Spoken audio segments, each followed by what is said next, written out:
Okay, so this is how you make a rock covered with moss. Basically, you can use any type of materials for your rock. I like to use aluminum foil because you can really sculpt some really interesting shapes, but you can also just go outside, find your real rock and paint it.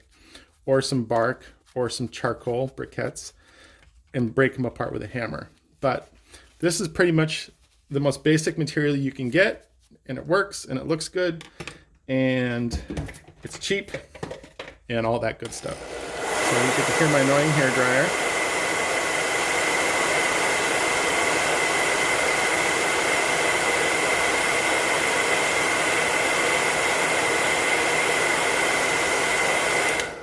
Now remember to really let each coat dry before you put another coat of paint on top of the aluminum foil. I've talked about that when I'm working on, when we worked on the water or even in the desert, stuff like that. So it's really important that you do that because otherwise you're just going to peel the paint right up and you're going to get really frustrated. But the cool thing about aluminum foil is you can find it at any grocery store. You don't have to order it. It's not special order. And basically, I'm going to go over the technique of dry brushing again, and you're just going to kind of raise the surfaces of just a little bit on the top. And you can kind of see it with a lighter color. And you can add some greens, some browns. It's ultimately up to you. But I think for this demo, since you guys have watched a lot of videos today, especially with watching me do some crazy stuff. So once this is totally dry, what you're going to do is you're going to get some Elmer's glue or some hairspray. Any type of thing will work. Hairspray works well.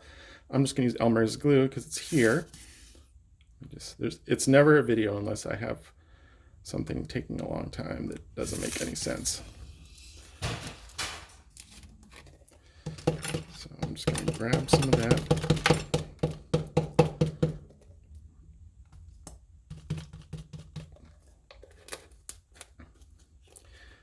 And I'm going to brush it on the top and on the sides, but hairspray works really well. And then you're going to get this coarse Woodland Scenic Coarse Turf medium green. I can give you a link to it, or you can use something from your spice cabinet, like a basil or any type of green foliage.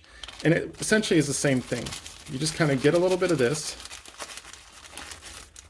and you're going to sprinkle it on top. So it only goes on the top parts of the rock. And then you tap it off. So there you go. It's a really easy technique and it looks really cool. And I hope this is helpful.